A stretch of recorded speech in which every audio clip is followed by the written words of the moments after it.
என்ன திட்டுவியா? என்ன திட்டுற அளவுக்கு நான் என்ன பண்ணேன்? அதெல்லாம் 1000 பண்ணிருக்கீங்க. இதுல ஒரு 5 10ன்னு அப்பப்ப சொல்லி திட்டுவேன். அதெல்லாம் செய்ய மாட்டேன்னு தெரியும். அப்படி சொன்னா அத்தையும் கேட்டுட்டு இருக்க மாட்டாங்கன்னு எனக்கு தெரியும். நாம ஏற்காடு போறோம்ல, அது அம்மா கிட்ட சொன்னேன். அம்மாக்கு ஒரு ஆசை. என்ன அவங்களுக்கு கூட வரேன்னு சொன்னாங்களா? வரட்டுமே, கார்த்தியும் வரட்டும். அதெல்லாம் சொல்லலங்க. நாம போகும்போது ராகவிய வீட்டுல விட்டுட்டு போக சொல்லி அம்மா கேக்குறாங்க. நம்ம வீட்லயா? அம்மா வீட்டுல. பாப்பா நம்ம கூட வர வேண்டாமா? டெலிவரி முடிஞ்சு வந்ததுல இருந்து இப்ப வரைக்கும் ஒரு நாள் கூட ராகவி இங்க தங்குனதே இல்ல. தான் அங்க கூட்டிட்டு போறோம், கொஞ்ச நேரத்துல கூட்டிட்டு வந்துடுறோம். ஒரே ஊர்ல இருந்துகிட்டு நம்ம வீடியோ கால்ல தான் பேத்திக்கிட்ட பேசிட்டு இருக்காங்க. வீட்டுல வச்சு பாத்துக்கிறேன்னு ஆசைப்படுறாங்க. பாப்பா கொடைக்கானல் பார்க்க வேண்டாமா? அவ வந்தாலும் நல்லாதானே இருக்கும். நல்லாதான் இருக்கும். ஆனா என்ன, அங்க வந்ததும் அவ கொடைக்கானல பாப்பா, நான் அவளை பாத்துட்டு இருக்கணும். என்னெல்லாம் பண்றனோ அதேதான் அங்கேயும் பண்ணணும். அம்மா அவளை வீட்டுல விடுன்னு சொன்னதும் எனக்குமே அது ஒரு நல்ல ஐடியாவா இருக்கேன்னு தோணுச்சு.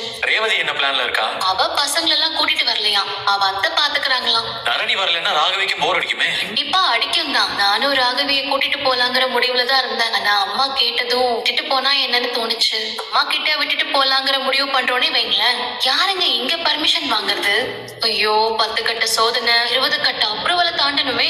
நீயும் ஆசைப்படுறாங்கன்னு சொல்றேன். ஆர்த்தியுமே ராகவிக்கு ரொம்ப பிடிக்கும். ஒன்ன வச்சு இந்த வேலையை திரும்ப வாங்கிட்டேன் பத்தியா? அதிகாரம் என் கைக்கு கிடைச்சிருச்சு. என்ன செய்ய போற? கோயில என்ன நடந்துச்சு, அங்க என்னென்னலாம் சொன்னாங்க, எந்த பேப்பர்ல சைன் பண்ணுங்கிறத என்னால இன்னும் மறக்க முடியல. யோசிக்க அவ்வளவு கோவம் வருது. என் ஸ்டூடெண்ட்ஸ் எல்லாம் என்கிட்ட கேட்டாங்க, எங்களுக்கு ஒண்ணு சொல்லி கொடுத்து நீங்க வேற ஒண்ணு பண்றீங்களான்னு கேக்குறாங்க. என்னால அதை தாங்கிக்கவே முடியல. அவங்க நம்பிக்கையை உடைச்சிட்டேன்னு அவ்வளவு வருத்தமா இருந்துச்சு. இன்னைக்கு நடந்தது எனக்கு இன்னும் அவமானமா இருக்கு. நீங்க ஷாம அடிச்ச வீடியோ, அவனை மிரட்ட வீடியோ, அதெல்லாம் தாண்டி முன்பிரோதோட நீங்க போலியா ரெடி பண்ண ஒரு லெட்டரை நம்பி என்கொயரி க்ளோஸ் பண்ணிடுவாங்களா? அதான் க்ளோஸ் பண்ணிட்டாங்க. Department order. மிரட்டி கல்யாணம் பண்ணி வச்சீங்க, மிரட்டி என்கொயரிக்கு கூட்டிட்டு போனீங்க, எனக்கே தெரியாம லெட்டரை ரெடி பண்ணி என்ன ஃபோர்ஸ் பண்ணி சைன் பண்ண வச்சீங்கன்னு ஒரு வீடியோ போட்டா எல்லாம் காலி. ஹீரோவா இருக்கிற நீங்க ஜீரோ ஆயிடுவீங்க.